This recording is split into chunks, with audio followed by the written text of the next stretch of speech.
ओम तव कथामृतम तप्त जीवनम कविभिरीडितं कल्मषापहं श्रवणमंगलम श्रीमदाततं भुवि गृह्णन्ति ये भुविदा जना।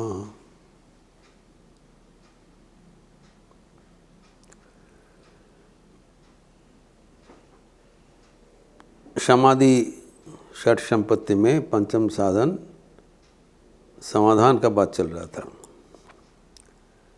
इसको संग्रह डेफिनेशन है निगृहीतस्य मनसः शब्दादौ तद अनुगुण विषये च समाधि समाधानम। हम लोग देखे हैं मन स्वभावतः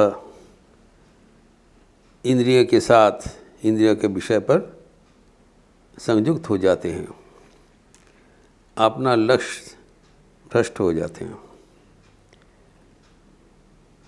हम लोग जब ईश्वर के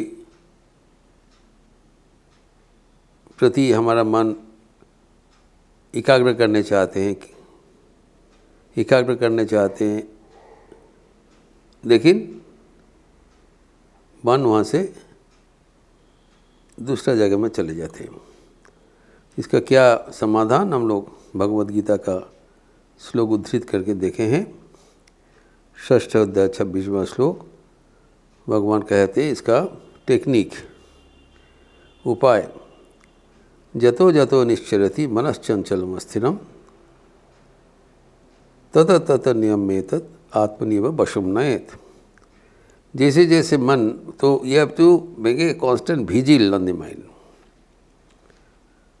मन में वो होशियार के साथ मन को नज़र में रखना, बस नज़र में रखने से जैसे मन अपना लक्ष्य से च्युत हो जाएगा, साथ साथ उसको पट्टी में पकड़ के लाना है।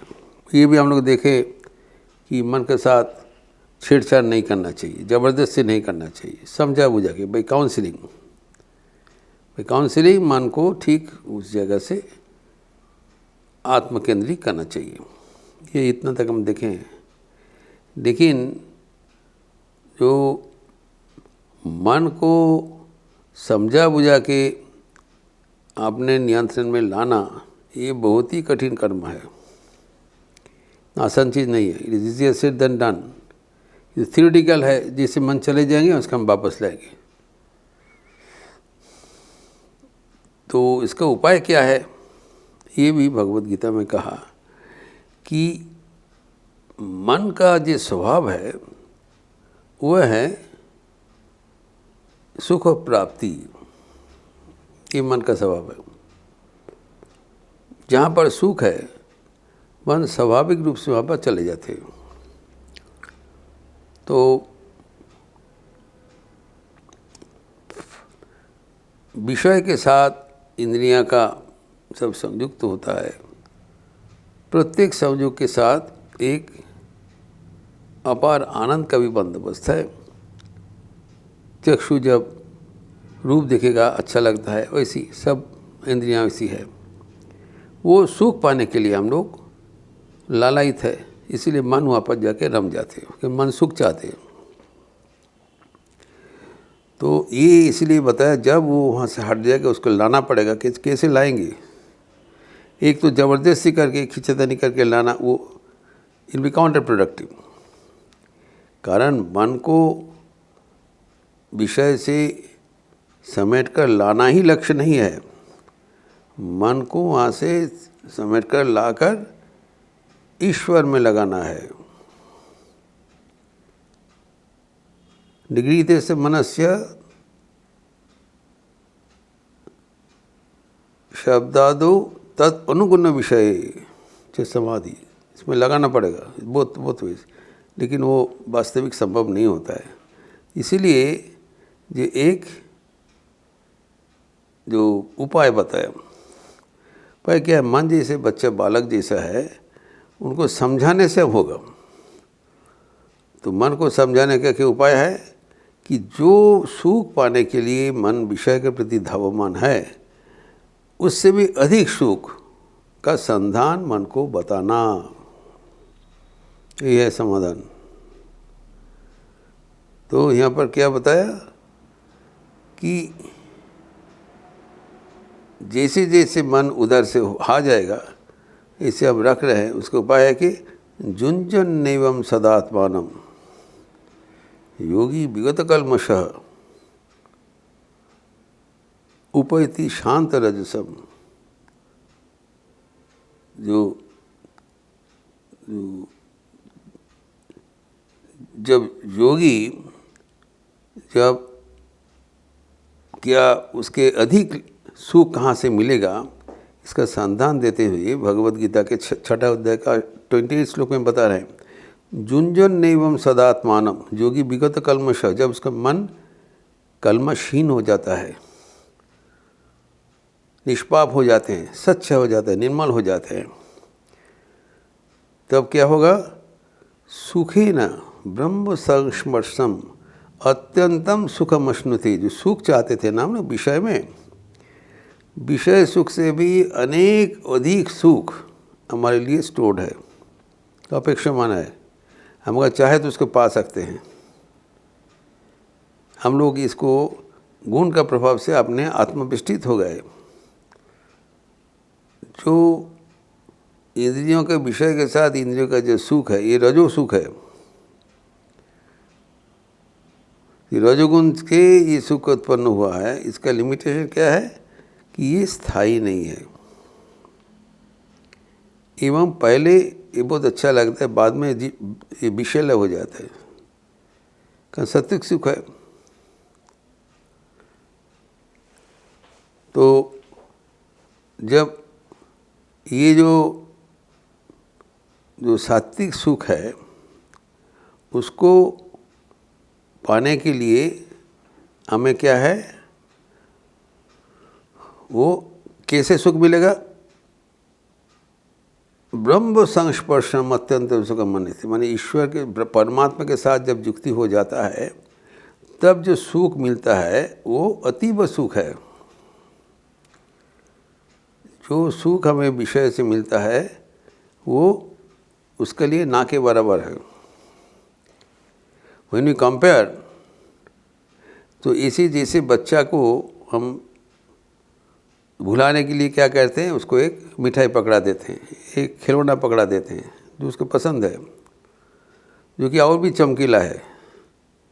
तो जो सुख के पाने के लिए मन विषय के प्रति धावमान होता है, वो सुख अल्प है, खंड है, बराबर टिकने वाला नहीं है। लेकिन मन को समझाना पड़ेगा, देखो ये छोड़कर अगर आप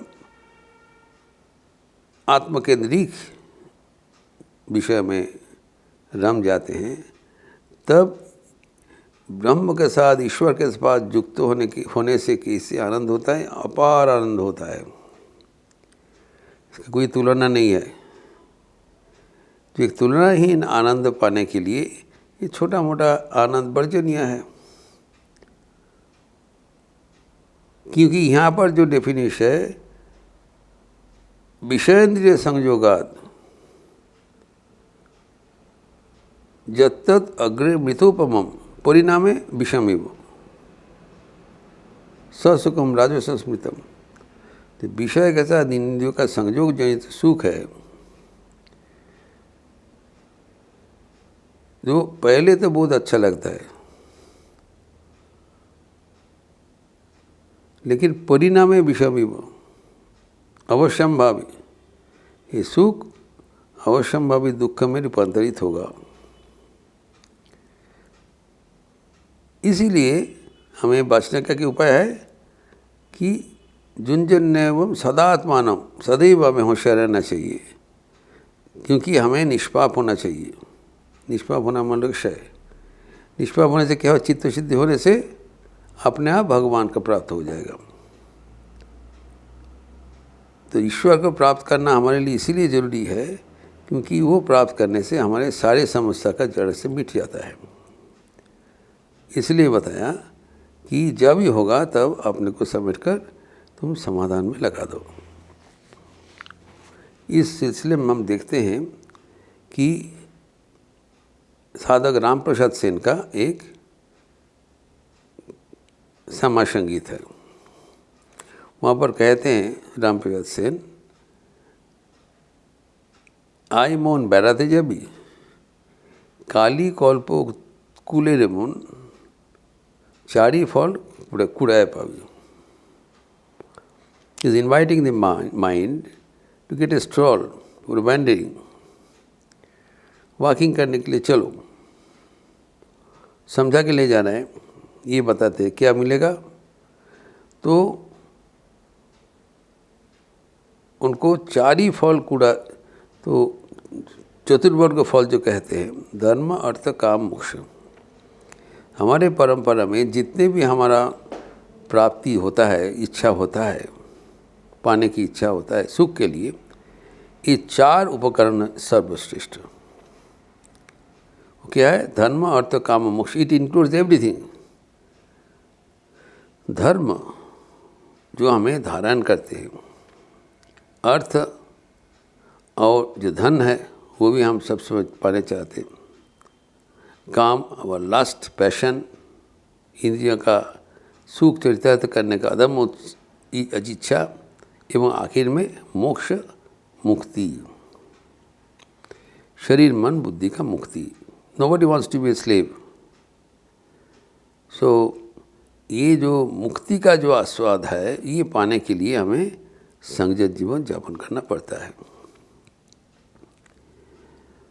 इसीलिए वो जो काली का जो कल्पतरु है, काली का जो नाम रूप तरु है, उसको अगर हम उसमें आराधना करते, स्मरण करते, तो क्या मिलेगा? चार फल मिलेगा। राम प्रसाद चंद कहते हैं, धर्म अर्थ काम मोक्ष अनायास। तो ये कहा जा रहा है, ईश्वर में मन केंद्रित करने से जो हमें जगत में जितना किस्म का आनंद मिलने का सोर्स है, सब कुछ मिलेगा। इसलिए आए दूसरे संगीत में अक्षय कुमार ठाकुर के जो भक्त है देवेंद्र कुमार मजुमदार, उन्होंने गाना दिया है, जोगे जागे की बा फल राम कृष्ण मुखे बोल अनायासे कोरे पाबी चतुर्वर्ग फल। चतुर्वर्ग फल हमारे कहते त्रिवर्ग, धर्म और काम, फिर चतुर्वर्ग है मोक्ष, अल्टीमेट रियलिटी, फ्रीडम फॉरएवर। वो कैसे करेगा? सिर्फ भगवान का नाम स्मरण मनन करने से। मन को सब कुछ छोड़कर अगर आत्मचिंतन में निवेशित कर दिया जाए तो सर्व प्रकार आनंद का उपकरण घर में बैठ के मिलेगा। यही संदेश है। तो मन को कैसे विषय से हटाकर जो भगवत केंद्रित करें, तो मन को प्रलोभन दिखाना पड़ेगा कि ऐसी करने से तुम्हें ईश्वर मिलेगा, अनंत आनंद मिलेगा, अनंत जीवन मिलेगा, जो कि तुम्हारा वर्तमान अवस्था से विपरीत है। ऐसी समझा बुझा के अगर मन को नियंत्रण कर दिया जाए तो वो टिकने वाला स्थिति होगा। नहीं तो उसको ज़बरदस्ती करके कहीं पर लगाया, जिससे अब चले गए, बस दूसरा जगह में चले जाएगा, मन फायदा मन नहीं होगा। तो ये गिवेस जो सस्टेन्ड जो हमारा आदर्श है, जो आता है, हम लोग ऐसी करके करेंगे ताकि मन बराबर के लिए साथ देते हमें भक्ति प्रदान कर सके। इस प्रसंग को और भी आगे बढ़ाते हुए अगले दिन चर्चा करेंगे। ओम शांति शांति शांति। हरि ओम तत्सत। श्री राम कृष्णार्पणमस्तु। अच्छा रहिए। और आज शुक्रवार का अवसर है, तो अभी पूजा वेकेशन, तो शारदा संघ का क्लास नहीं होगा। तो शाम को संध्या के उपरांत पतंजलि योग सूत्र का क्लास होगा, मेरा ही प्रवचन रहेगा। आप लोग सब स्वागत है। अच्छे रहिए, स्वस्थ रहिए, आनंद में रहिए। नमस्कार।